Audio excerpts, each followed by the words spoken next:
Slide-nya dipindah dulu ke awal.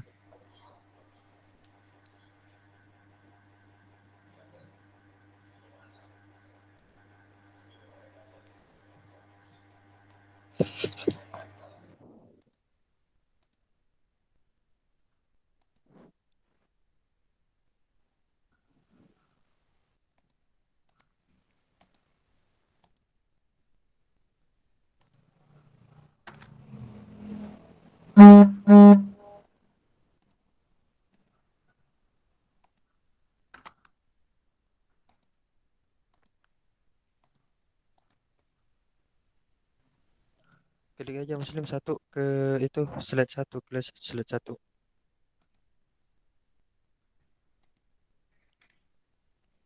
Ayo, gimana? Slide satu mau dimulai, udah mulai. Udah rekam, siap.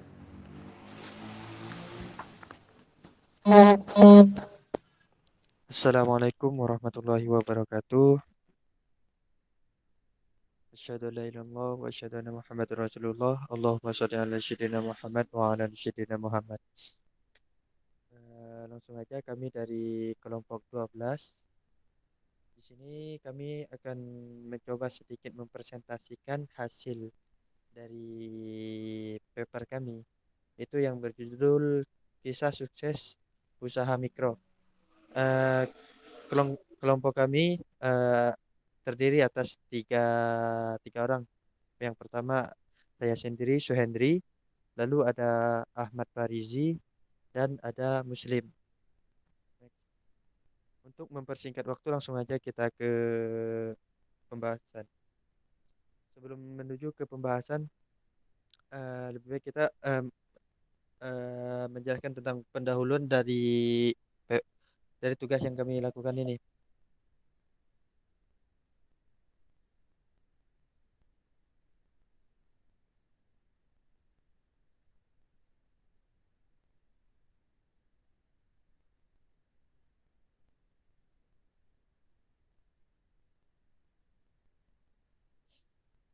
Pendahuluan.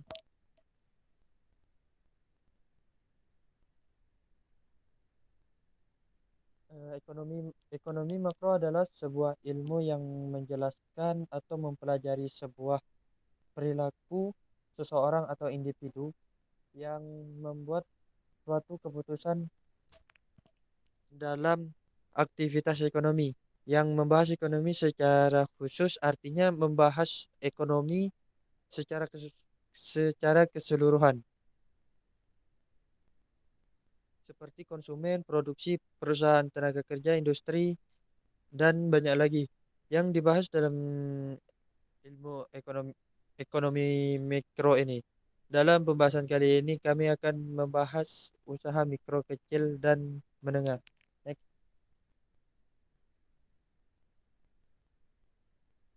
Usaha mikro adalah salah satu yang bisa memberikan sumbangsi terhadap perekonomian di Indonesia. Usaha mikro memberikan ketahanan kepada ekonomi nasional.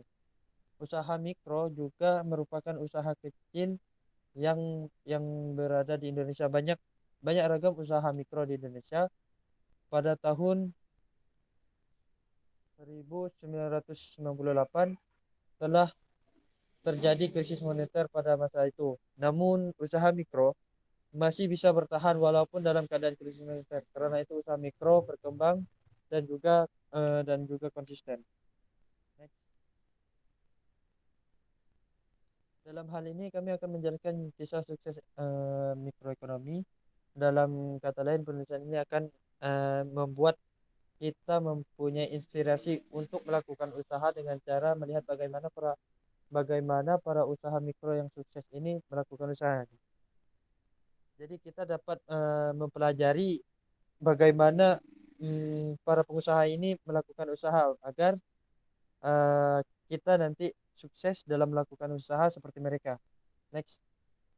Selanjutnya ada pembahasan yang pertama ada Sociopreneur dari eh, Dr. Gamal Albin Said. Yang kedua ada Brand Robani. Yang ketiga ada salon atau pangkas rambut dan kuliner Joni Andrean. Lalu ada tiket.com, ada Bukalapak dan Gojek.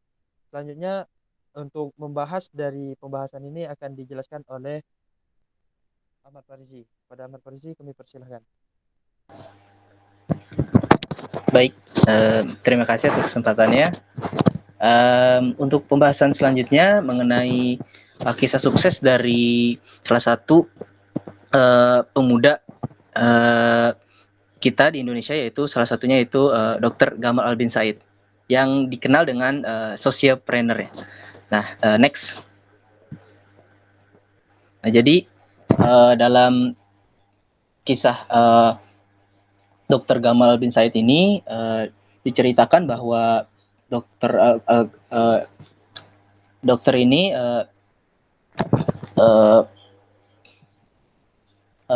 lahir pada 8 September 1989 di Kota Malang, dan juga sudah semenjak kecil sudah menetapkan bahwasanya dalam hatinya untuk menjadi seorang dokter. Dikarenakan di dalam bukunya yaitu mengenai dia menemukan bahwa salah satu anak meninggal di saat di tempat gerobak sampah, sehingga inilah yang memicu Dokter Gamal untuk menjadi cita-cita menjadi salah satu dokter gitu. Next. Dan juga mengenai socialpreneur ini yaitu mengenai tentang bagaimana tidak hanya berwirausaha untuk mendapatkan keuntungan, tetapi juga untuk mendapatkan bagaimana cara kita untuk memberdayakan bersama mengenai socialpreneur ini. Dan juga dari perjalanan beliau kita lihat bahwa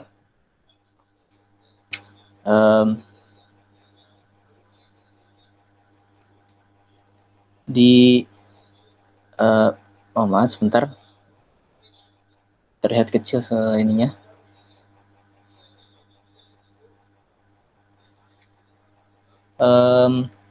Di sini bahwa Indonesia Medica merupakan perusahaan social enterprise yang markas di Malang, Indonesia. Perusahaan ini didirikan oleh Dr. Gamal yang saat ini menjabat sebagai CEO, seorang inovator kesehatan, dan juga mendapatkan berbagai penghargaan, yang salah satunya itu dari Pangeran Charles, Kerajaan Inggris, dan banyak penghargaan nasional serta internasional lainnya. Perusahaan yang berdiri pada bulan September 2013 ini bergerak dalam kolaborasi bidang ilmiah dan bidang terapan dengan interkoneksi kesehatan untuk menciptakan produk-produk kesehatan. Indonesia Medica memiliki target untuk mencetak sekitar 10.000 wirausahawan sosial baru melalui gerakan jaringan usaha sosial Nusantara. Next.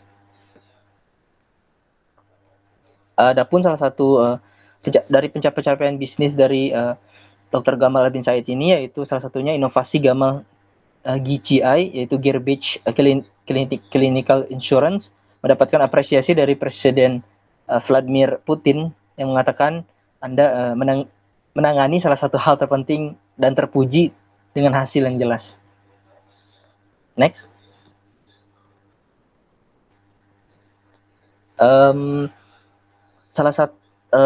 Di sini mengenai salah satu faktor keberhasilan dari Dr. Gamal bin Said, yaitu dari kesuksesan beliau, bahwa yakinlah bahwa Allah kunci dari semua keberhasilan, dan yakin sekali atas dasar-dasar ilmiah logis tentang terjadinya sebuah keberhasilan dan kesuksesan lewat keimanan, kebaikan, dan juga ketulusan.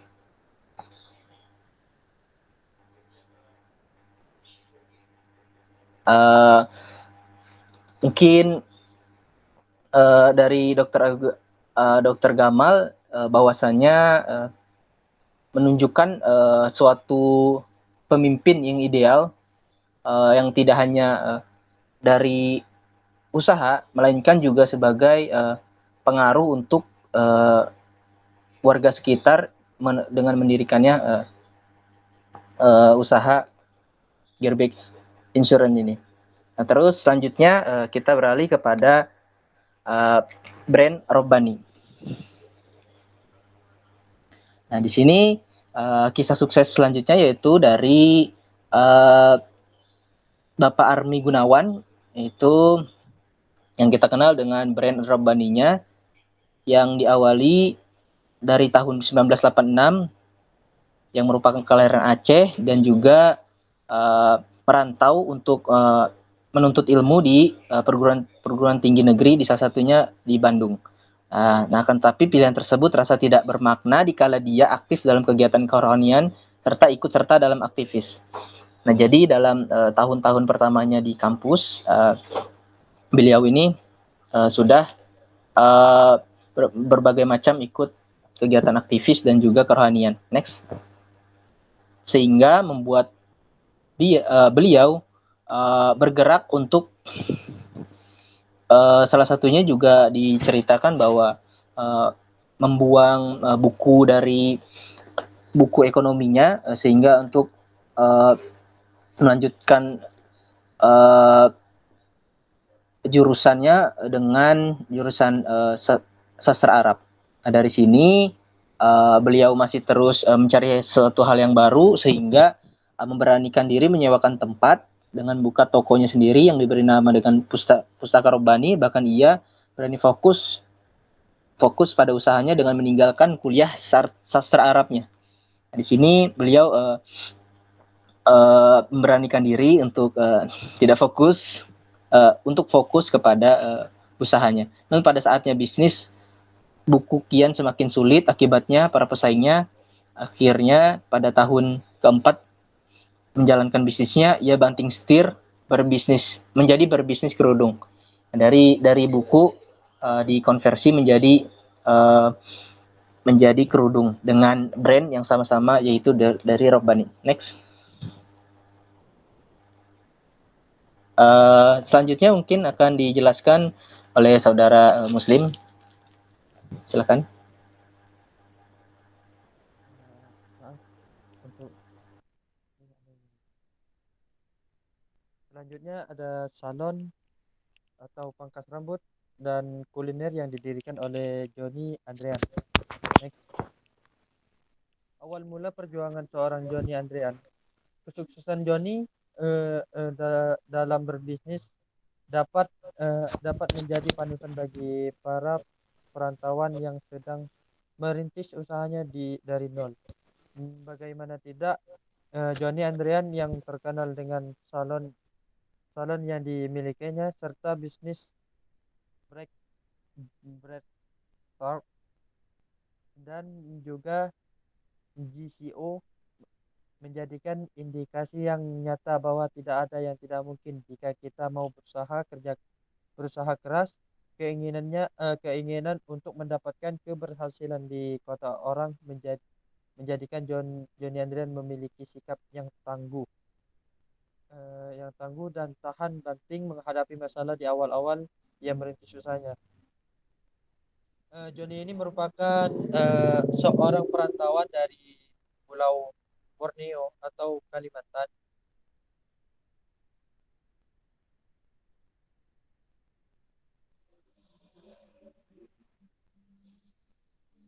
Johnny Andrean dilahirkan di Kalimantan Barat, tepatnya di daerah Singkawang. Ayahnya adalah seorang pedagang di Kalimantan yang berdagang hasil bumi dan ibunya adalah seorang pemilik salon. Jadi jelas kalau Johnny Andrean ini melanjutkan dari ibunya yang memiliki salon. Next.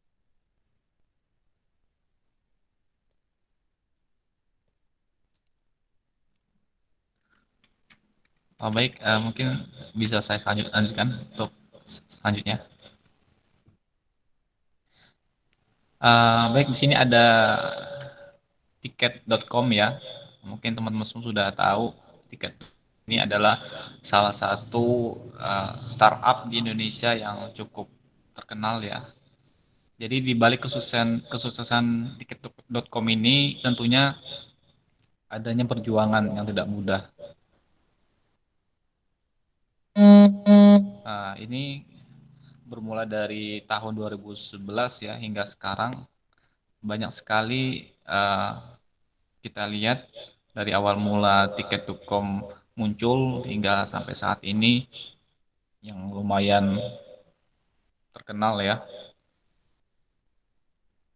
Nah, ini tiket.com ini muncul dari adanya masalah ya, sehingga diciptakanlah sebuah kemudahan bagi masyarakat, di mana awal mulanya tiket.com ini terdapat masyarakat memiliki masalah dalam pembelian tiket ataupun booking hotel, sehingga dengan hadirnya tiket.com ini menjadi solusi bagi para masyarakat.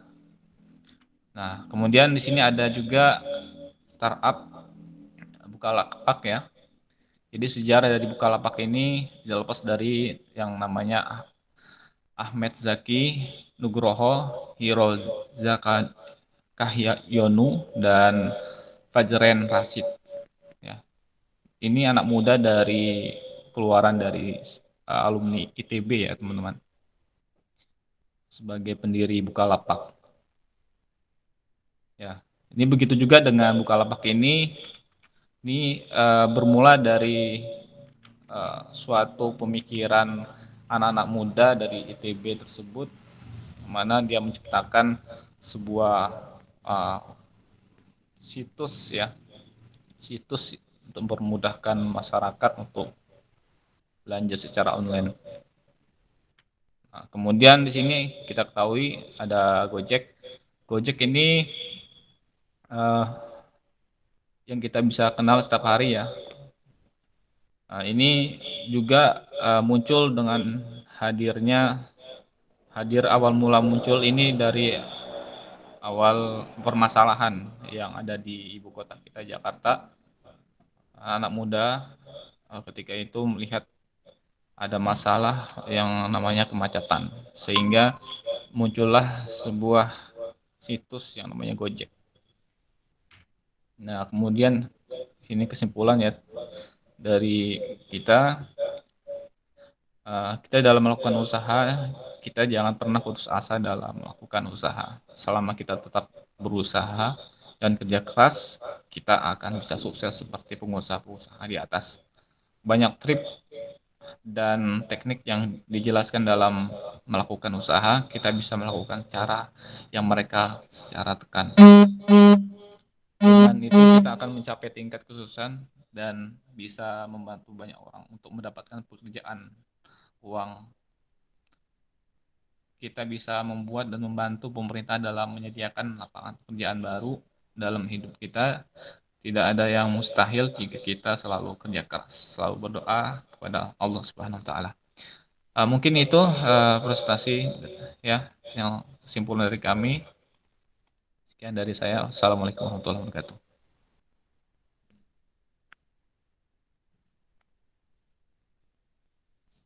Baik, mungkin itulah presentasi yang kami sampaikan. Apabila ada kekurangan, kami mohon maaf yang sebesar-besarnya karena kami masih dalam proses pembelajaran. Jika ada kekurangan dalam ini, maka kami mohon kepada teman-teman atau para pendengar, kami mohon minta masukan atau kritik saran dari teman-teman atau pendengar sekalian. Mungkin itu saja yang dapat kami sampaikan. Saya akhiri. Assalamualaikum warahmatullahi wabarakatuh. Waalaikumsalam warahmatullahi wabarakatuh. Waalaikumsalam warahmatullahi wabarakatuh.